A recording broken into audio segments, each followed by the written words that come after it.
Hey folks, this is Mark with MD Custom Fly Rods, just doing something a little bit different this week. I've been inundated, let me put it this way, more than 5 or 6 messages this week on reel seats and custom grips. And specifically on if I make them and sell them, yes, that I do. And two, yes, if you would like um, stuff engraved on them, as well as if you want matching uh, fighting butts to go with them. Yes, I do all that work as well. Well, my wife says I'm too reasonable, but like many of you guys, this is a side gig. I'm not trying to get rich off of it. I do it more for the enjoyment of doing it. Here I'm showing you a setup that is getting ready to go out. That is a sunflower and a matching sunflower and mayfly grip that is going out on a custom painted rod and some other goodies that are going on there. But that grip still needs to be sealed on up and protected and everything else. And I've got some the rod is a very one of a kind, unique piece that I'm very proud of, and I'll probably put that up here with the owner's permission. But um, I just wanted to go through, and after talking with one of the individuals this week, I kind of asked, I said, well, don't you make your own reel seats? And I kind of got where I was at a while ago, of they have problems making their own reel seats because they are having problems getting uh, the ends to meet, as essentially, getting it on down, trying to get the when you are making that reel seat, you get, he's getting a wandering bore through there. And one of the things I had found out a while back is, yeah, until you really step up to a lathe, one of the big problems really is, and even once you do have a lathe, is you get you can start out with a beautiful piece of wood and make it, and by the time you're done, you will end up with a pile of beautiful, you know, a very, very, very beautiful pile of wood chips and a very worthless piece of toothpicks.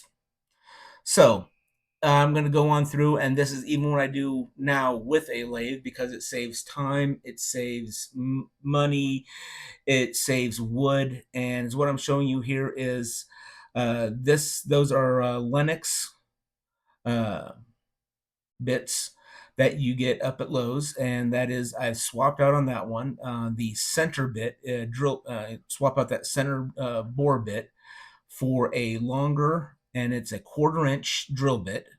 Go with a much longer one, pull the one that comes in it out, and you can go through, and just even a smaller piece of wood like that. You can see I've already made one out of it. I can probably get 2 more reel seats out of there, depending if I don't waste it, but I probably do in this video. But I could probably get 2 more out of that. And the reason is, when you go and cut up a piece of wood like that, I usually cut my pieces of wood about 3 inches. I know to most of you guys that's definitely 6 inches, but trust me, it's 3. Okay, 5, but just use your tape measure that says 3. And you want that center, you want to be able to make sure that center bore goes all the way through. And that is really the key to make sure your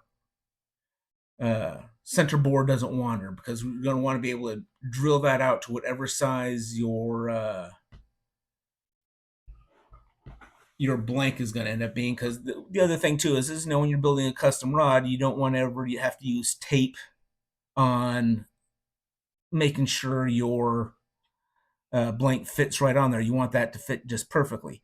So that extra length on there is the key to making sure you don't get that wandering bore. And the other thing is, because you want to be able to fit it, let it slide right on up, and you work the wood at this point onto the bit. This way it will go work its way up. Careful of your fingers, just take your time, go slow, and do not work a handle. You can use this with a hand drill. You can do it with it. Go slow and take your time. Let the tool do the work, and don't force it. As what I'm using here is an 11/16.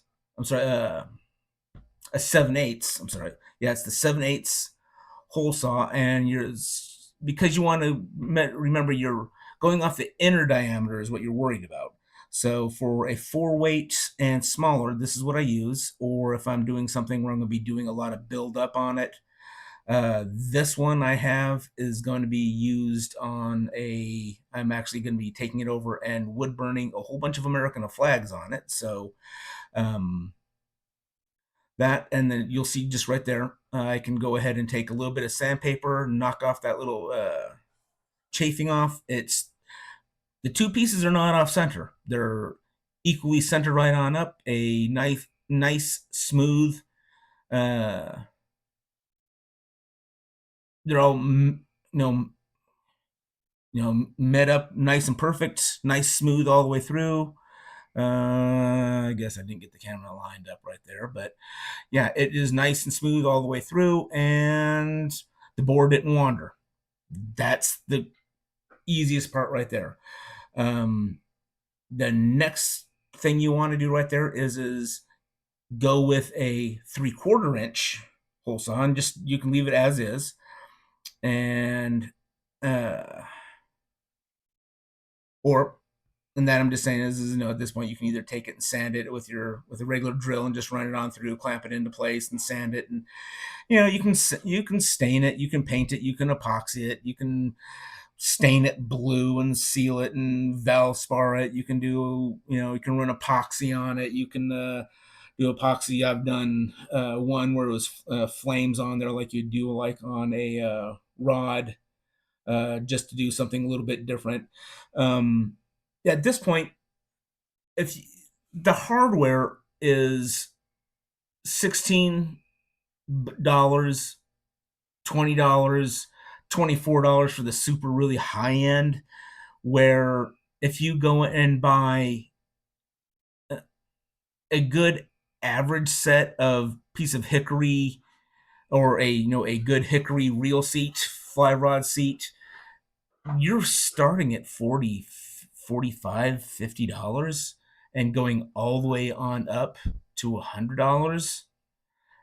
And if you can go out after a storm and pick up some wood and just keep you know all the different colors of real hardware reel seat on you for $100, you can keep two of each on hand and make any color that you need. You're gonna That's money in the bank. But right here I'm just showing you just to move, taking the 3/4 inch, and also showing you to keep a soft pair of pliers, or a pair of pliers that you should wrap in electrician's tape or something. But those are some soft jaw pliers I've got to so you don't tear up your fingers. But yeah, just with the 3/4 inch bit going down about a 1/2 inch on there, which will now so you can fit into the end of the hardware for the reel seat on the base end of the heart of the flywheel seat, and that'll just get glued up, and that's it. On the upper end, it's kind of the same thing. Just you can glue up the other section, but that right there, I will go ahead and sand down. I will put into my laser, and I'm just going to do a continuous wrapping American flags all the way around it, and I'll probably stain with some red, white, and blue stain, just because it'll look cool. And I haven't seen one done yet, so and this one will take me probably, just to stain it, just because I'll be going in a pattern, probably about 15-20 minutes, because once I wood burn it, the stain won't travel between each other, so it doesn't take too long. And I'm not that good of an artist, and unless I completely screw it up, it's not going to take too long. But you saw how long that took me. That literally took me a minute and a half, 2 minutes to make a reel seat, other than some sanding and putting that into a drill bit. It'll take you another 2 minutes. So you're talking less than 5 minutes to make a reel seat. That is time and money in the bank making your own reel seats. If you can go and get the wood after a storm in the spring this time of year, take it, cut it up, hold it back, cut it into 3 foot 3 inch sections or 8 inch sections if your wife is gauging. Um, do that. That just makes it easier for time on down the road.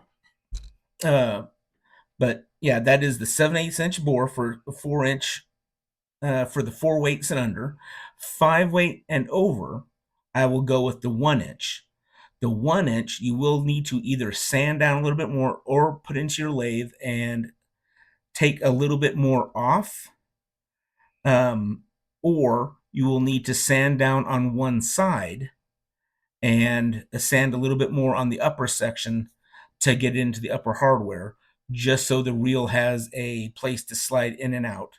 That way, because the inner bore is just a little bit bigger than what we need it, but it also gives a little bit more meat for some of the larger 8 weights, 9 weights, 10 weights, up to 12 weight rods.